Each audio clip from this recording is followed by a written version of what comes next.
The dangerous mistake is not always waiting too long. Sometimes the dangerous mistake is doing something that feels responsible. A senior homeowner signs a deed. A mother adds her daughter to the house. A father gives the home to his son because everyone in the family agrees, we are just keeping it safe. Nothing looks suspicious. Nobody is hiding anything. No one thinks they are breaking a rule. And for a while, nothing happens. The family still visits for Sunday dinner. The same person still lives in the home. The same mailbox gets the same bills. The same photo frames sit on the same wall. Then, 3 years later, a fall happens. Or dementia gets worse. Or a hospital stay turns into a nursing home conversation.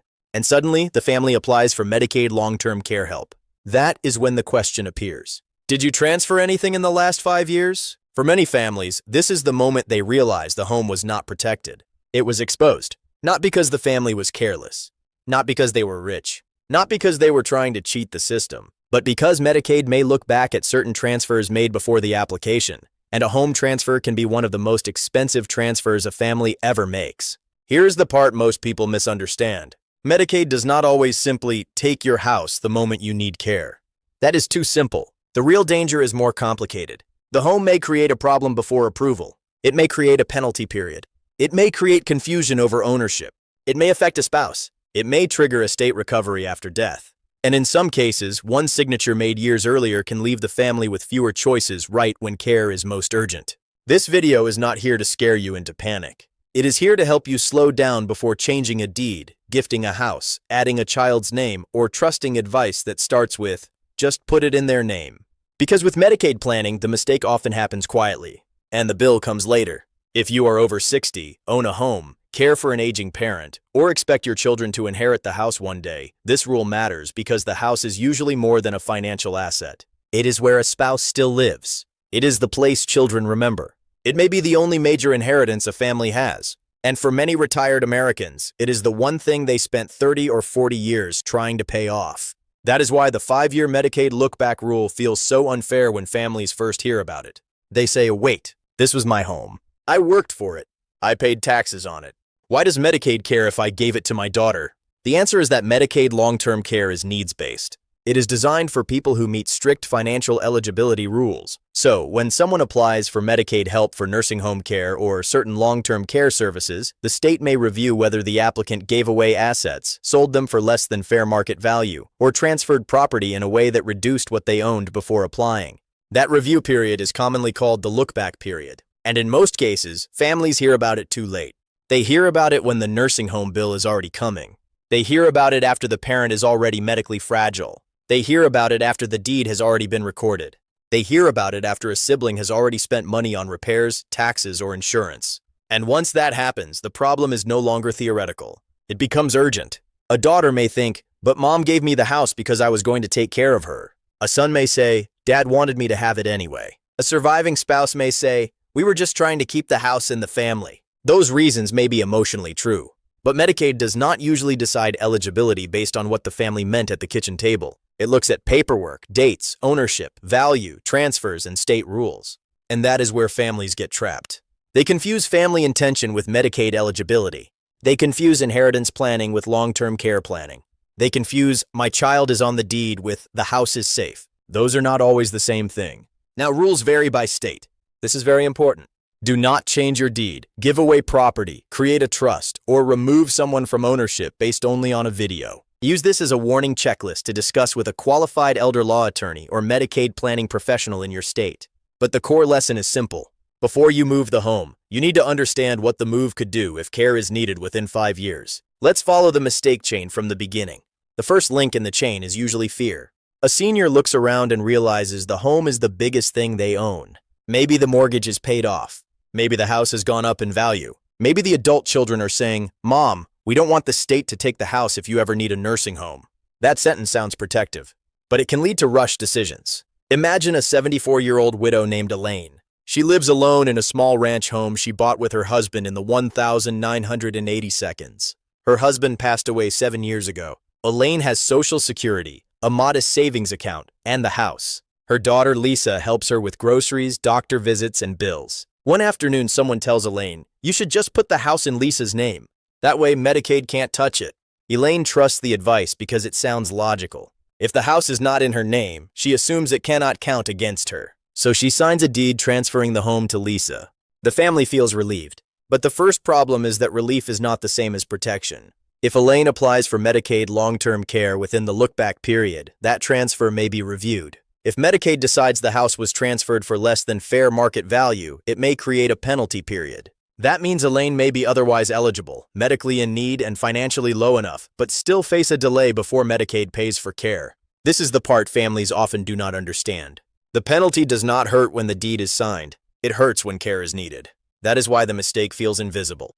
On the day Elaine signs the house over, nothing bad happens. No letter arrives. No government worker knocks on the door. No bank account freezes. The family may even feel proud because they believe they planned ahead. But 3 years later, Elaine falls in the bathroom. She breaks her hip. After surgery, rehab does not go well. She cannot safely live alone. The family applies for Medicaid nursing home coverage. Now the application asks for financial records, bank statements, property records, transfers, deeds, large gifts. Suddenly, the deed from 3 years ago matters. The second link in the chain is timing. Many people think the issue is whether the transfer was honest. But Medicaid often cares about whether the transfer happened inside the look-back period and whether fair market value was received. That is a different question. Elaine may have had pure intentions. Lisa may have been a loving daughter. The family may have never planned to abuse anything. But the paperwork may still show that a valuable asset left Elaine's name for little or no payment. And if that happens, the family may have to explain the transfer, return the asset if possible, pay privately during a penalty period, or seek professional help to understand options. Here's where the problem spreads. The home is no longer just a home. It becomes a Medicaid eligibility issue. It becomes a family finance issue. It becomes a care payment issue. It may become a sibling conflict. It may become a tax and legal issue. And it may put Lisa in a painful position. She now owns the house on paper, but her mother may need care now. If Medicaid is delayed, who pays the nursing home? Does Lisa sell the house? Does she borrow against it? Does she try to transfer it back? What if she has her own debts? What if she is married and later divorces? What if she dies before Elaine? That brings us to the third link in the chain. When you transfer the home to a child, you may also transfer risk into the home. Many seniors only think about Medicaid. They do not think about the child's life. If the house is now in the child's name, the house may be exposed to problems in the child's world. A lawsuit, divorce, creditors, bankruptcy, a tax line, a bad marriage, a sudden death, a disagreement with siblings. The senior may believe, my daughter would never hurt me. That may be true, but Medicaid planning should not be built only on trust. It should be built on correct documents, correct timing, and correct legal advice. A loving child can still be sued. A responsible child can still get divorced. A careful child can still die unexpectedly. And when ownership has changed, the senior may no longer have the same control they had before. That is the part many families do not talk about. Giving away a house is not just a Medicaid move. It is a control move. Elaine may still live there, but does she still legally own it? Can she sell it if she needs money? Can she reverse the decision without Lisa's cooperation? Can she get a home equity loan? Can she leave the house to all 3 children equally if only Lisa is on the deed? The family may say, Lisa knows what mom wanted, but the system may say, the deed says Lisa owns it. This is where promises become weaker than paperwork. The fourth link in the chain is misunderstanding the difference between eligibility and estate recovery. These are 2 separate dangers. The look-back rule is about transfers before applying for Medicaid long-term care. Estate recovery is about what the state may seek after a Medicaid recipient dies. A home may be treated one way during eligibility and another way after death. That is why families get confused. They hear someone say, your home may be exempt. Then they hear someone else say, Medicaid can recover from your estate. Both statements may be partly true depending on the situation. For example, if a spouse is still living in the home, there are important protections. The state may not recover from the estate of a deceased Medicaid enrollee while there is a surviving spouse, or a child under 21, or a blind or disabled child of any age. States are also required to have hardship waiver procedures. But that does not mean every house is automatically safe forever. It means the rules have conditions, timing, exceptions, and state procedures. This is why simple advice is dangerous. Just give the house away is too simple. Medicaid always takes the house is too simple. The house is exempt, so don't worry, is also too simple. The truth is more uncomfortable. The house may be protected in one stage and vulnerable in another. The house may not stop approval in one case, but may still be part of estate recovery later. The house may be safe for a spouse while the spouse is alive, but become an issue after both spouses are gone. The house may be treated differently depending on whether the applicant lives there, intends to return, has a spouse at home, has certain children in the home, or has equity above state limits. That is why every family needs state-specific advice before moving property. Now let's return to Elaine. Her daughter Lisa thought the deed transfer solved everything. But when Elaine needs care, the transfer becomes the reason the application gets complicated. Lisa feels guilty. Elaine feels embarrassed. Elaine's sons feel suspicious. One says, "Why did Lisa get the house?" Another says, "Now Medicaid is delayed because of that deed." What began as protection now creates conflict. This is the fifth link in the chain. Medicaid mistakes do not only affect money, they affect family trust. A family can survive a hard medical event, but it is much harder when the medical event arrives with paperwork confusion, money pressure, and sibling resentment. This is why planning early matters. Not because everyone needs the same plan, not because everyone should give assets away, not because everyone needs a trust, but because families need to know what they are doing before the crisis. A deed signed during calm years is a choice. A deed problem discovered during a nursing home crisis is a fire. And you do not want to learn Medicaid rules while the bill is already running. Now, there is another mistake that sounds similar but works differently. Some seniors do not transfer the entire home. They add a child's name to the deed. They think, "I am not giving it away. I am just adding my son so things are easier later." But adding a child to a deed can still create major issues. It may be treated as a transfer of part of the property value. It may affect future control. It may create tax consequences. It may cause problems with siblings. It may expose the property to the child's financial issues. And it may not solve the Medicaid problem the family was trying to avoid. The same warning applies to bank accounts. A parent adds an adult child to a bank account for convenience. Then later, Medicaid may ask whether the account belongs fully to the parent, jointly to both, or whether money moved out of the parent's ownership. The answer may depend on records, contributions, state rules, and how the account was used. Again, the problem is not always dishonesty. The problem is unclear paperwork. The next link in the chain is the false comfort of a will. Many seniors believe, "My will says who gets the house, so everything is handled." But a will generally controls what passes through the estate after death. It does not automatically erase Medicaid eligibility rules. It does not undo a transfer. It does not necessarily override a deed. It does not prevent every estate recovery issue. And it does not help much if the problem happens while the person is still alive and needs care. That last part matters. Medicaid planning is not only about inheritance. It is about paying for care while protecting the spouse, preserving legal control, and avoiding preventable delays. A will may say the house goes equally to 3 children. But if the deed already added 1 child as joint owner, or if the house was transferred earlier, or if a trust was created incorrectly, the will may not do what the parent thinks it does. This is why the paper trail matters. The deed, the bank accounts, the trust, the will, the power of attorney, the Medicaid application, the tax records, the beneficiary forms. If those documents do not match the family's intentions may lose. Now let's talk about one of the most dangerous sentences in this entire topic. "I heard you just need to wait 5 years." That sentence can be true in one narrow sense, but dangerous if misunderstood. Yes, transfers outside the lookback period may be treated differently from transfers inside it. But that does not mean everyone should rush to give away the home. It does not mean every trust works. It does not mean you can transfer assets and still keep full control. It does not mean estate recovery disappears in every case. It does not mean taxes, family disputes, or spouse needs disappear. The 5-year rule is not a magic shield. It is a timing rule inside a larger planning system. And if the plan is wrong, 5 years may not fix everything. For example, suppose a 68-year-old retired electrician named Frank transfers his home into an irrevocable trust after hearing that it may help protect the house. He does it online using cheap documents because he wants to save money. 4 years later, Frank has a stroke. His son discovers the trust was not funded correctly. The deed was never changed properly, or the trust gives Frank too much control, or the paperwork conflicts with state Medicaid rules. The family thought they were 4 years into a 5-year plan, but legally, they may not have the plan they thought they had.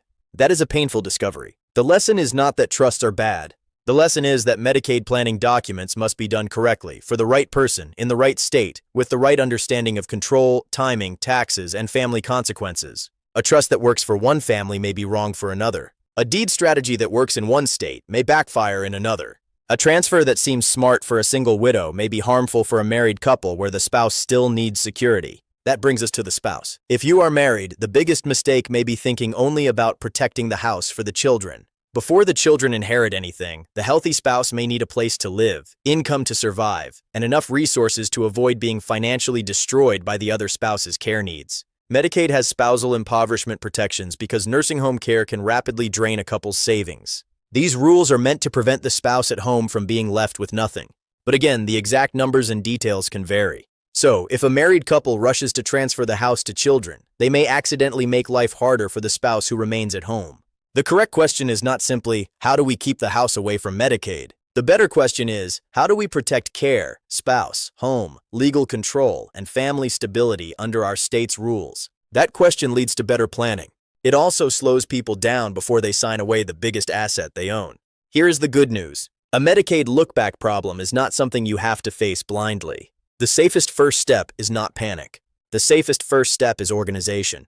Before changing ownership, gather the current deed. Look at whose name is actually on the home. Review whether there is a mortgage, home equity loan, reverse mortgage, tax lien, life estate, trust, or transfer on death deed. Check whether the owner is single, married, widowed, divorced, or remarried. Check whether anyone else lives in the home. Check whether a spouse, disabled child, minor child, or caregiving child may be part of the situation. Then bring that full picture to someone qualified. Because Medicaid planning is not just about one document. It is about the whole chain. The mistake chain begins with fear. Then comes rushed advice. Then comes a deed or transfer. Then comes a quiet period where nothing seems wrong. Then comes a health crisis. Then comes the Medicaid application. Then comes the look-back question. Then comes the penalty, delay, dispute, or estate recovery concern. The goal is to break the chain before the crisis. Now let's turn this into a practical checklist. Do not use this checklist to make legal decisions by yourself. Use it to know what to review with an elder law attorney, Medicaid planning professional, or qualified advisor in your state. First, find out whose name is actually on the deed. Do not assume. Many families are shocked by what the deed says. Maybe a deceased spouse is still listed. Maybe one child was added years ago. Maybe the home is in a trust. Maybe the home was never transferred after a death. Maybe the deed says something different from the will. The deed is one of the first documents to review because Medicaid, probate, estate recovery, taxes, and family inheritance questions often start with ownership. Second, write down every major transfer made in the last 5 years. This includes gifts of cash, transfers of property, selling a home for less than it was worth, adding someone to ownership, giving away investment accounts, or moving assets into certain trusts. Do not hide transfers from an advisor. That can make the situation worse. A qualified professional needs the truth to help you understand risk. Third, separate Medicaid eligibility from Medicaid estate recovery. These are not the same issue. Eligibility asks whether you qualify for benefits now. Estate recovery asks whether the state may seek reimbursement after death from the estate. A family may focus only on qualifying and forget that estate recovery may come later. Another family may fear estate recovery and make a bad transfer that creates a look-back penalty. You need to understand both stages. Fourth, do not add a child to the deed just for convenience without advice. This is one of the most common emotional mistakes. Parents often think, my child helps me anyway, so I will put their name on the house. But that can create Medicaid, tax, creditor, divorce, control, and inheritance issues. There may be safer ways to allow a child to help, such as powers of attorney or other planning tools, depending on the state and situation. But those tools also need proper advice. Fifth, review your power of attorney. The Medicaid crisis often happens while the parent is alive but unable to handle paperwork. A will does not help someone pay bills, apply for benefits, manage accounts, or sign forms while the person is still living. A properly written financial power of attorney may be critical, but the document must be valid under state law and accepted by the institutions involved. Ask whether your power of attorney allows the right person to handle Medicaid planning, real estate issues, banking, benefits, and long-term care paperwork. Some older forms may be too limited. Sixth, check whether your spouse is protected. For married couples, planning should never focus only on the children's inheritance. The spouse at home may need income, resources, and housing security. Ask a qualified professional how your state handles community spouse protections, income rules, resource allowances, home treatment, and long-term care applications. Seventh, be careful with trusts. A trust can be useful in some planning situations, but the wrong trust, the wrong timing, or an unfunded trust can create false confidence. A revocable living trust may help avoid probate, but it may not protect assets from Medicaid in the way some families assume. Irrevocable trusts may involve giving up control and must be designed correctly. State rules matter. Do not create or sign a trust only because someone online said it protects the house. Eighth, keep records. If money was paid for care, repairs, household expenses, or services by a child, document it. If a child lived with a parent and provided care, document the care. If a transfer had a reason other than qualifying for Medicaid, document the facts and ask how your state treats that situation. Records can matter. Memories are weak when agencies need proof. Ninth, have the conversation before the fall, stroke, diagnosis, or hospital discharge. The worst time to learn the 5-year rule is when the nursing home is already asking how the bill will be paid. A calm conversation at 65, 70, or 75 may prevent a desperate conversation at 82. 10th, do not panic if something was already transferred. If a deed was changed, a gift was made, or a trust was created, do not assume everything is ruined, but also do not ignore it. Gather the documents and get advice before applying for Medicaid long-term care or making another transfer. Sometimes there may be ways to cure, explain, reverse, or plan around a problem. Sometimes there may not, but guessing is dangerous. The most important step is to stop making new changes until you understand the old ones. The 5-year Medicaid rule can put your home at risk because the risk often begins long before anyone applies for care. It begins when a family signs a deed without understanding the look-back period. It begins when a parent gives the house to a child and assumes love will solve the legal details. It begins when someone believes a will controls everything. It begins when a family confuses "the house may be exempt" with "the house can never be touched." And it begins when people wait until a health crisis to ask questions. But this is not a reason to panic. It is a reason to review. Review the deed. Review transfers. Review the will. Review the power of attorney. Review trusts. Review who lives in the home. Review what would happen if long-term care were needed within the next 5 years. And most importantly, review all of it with someone who understands Medicaid rules in your state. The goal is not to hide assets. The goal is to avoid preventable mistakes, protect the spouse, preserve options for care, reduce family conflict, and make sure the home is handled legally and carefully. Because the home is not just a building. It is often the last major piece of security a family has. Before you change a deed, add a child's name, transfer a home, or create a trust, pause and get state-specific advice. Share this with the person in your family who handles the paperwork, and comment, "Home," if you want a simple checklist of the documents every senior homeowner should review before a Medicaid crisis happens. Because the best time to understand the 5-year rule is not when the nursing home bill arrives. It is before anyone signs the paper that starts the chain.